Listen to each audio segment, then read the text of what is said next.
ওর ওই জিকে গুলো আমি অনেক কমন পেয়েছিলাম ওই 16টা মক টেস্ট থেকে। মানে ওটা যদি কমন না পেতাম হয়তো র্যাঙ্কটা আরো মানে বেশি চলে আসতো আর কি। ক্লাস তো খুবই ভালো, ডাউট ক্লিয়ারিং থেকে একদম মানে সবকিছু শর্ট ট্রিক্স গুলো আমার খুবই ভালো লাগতো। কংগ্রাচুলেশনস পিউ। কত এসছে পিউ? ম্যাম জিএনএম এর র্যাঙ্ক হচ্ছে 679 আর এএনএম হচ্ছে 706। আচ্ছা, তুমি এএনএম করতে চাও না জিএনএম? না জিএনএম। জিএনএম করতে চাও, আচ্ছা। মানে জিএনএম করে ইন ফিউচার পোস্ট বেসিক করার ইচ্ছে আছে? হ্যাঁ হ্যাঁ। আচ্ছা, প্রত্যেকটা ক্লাস সিনসিয়ারলি করতো, তার সাথে সাথে মক টেস্ট তো সবগুলো দিয়েছে, একটাও বাদ দেয়নি।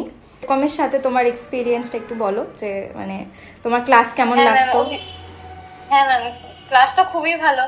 তোমার কোনো প্রেফারেন্স আছে যে কোন কলেজ থেকে পড়তে চাও? বা মেডিকেল কলেজ তো ডেফিনেটলি তুমি পাবে, জিএনএম করলে মেডিকেল কলেজ তো পাবেই। All the best for your future. আর আপনাকে অনেক অনেক ধন্যবাদ। খুব ভালো থাকো পিউ, ভীষণ ভালো থাকো। হ্যাঁ ঠিক আছে, টাটা।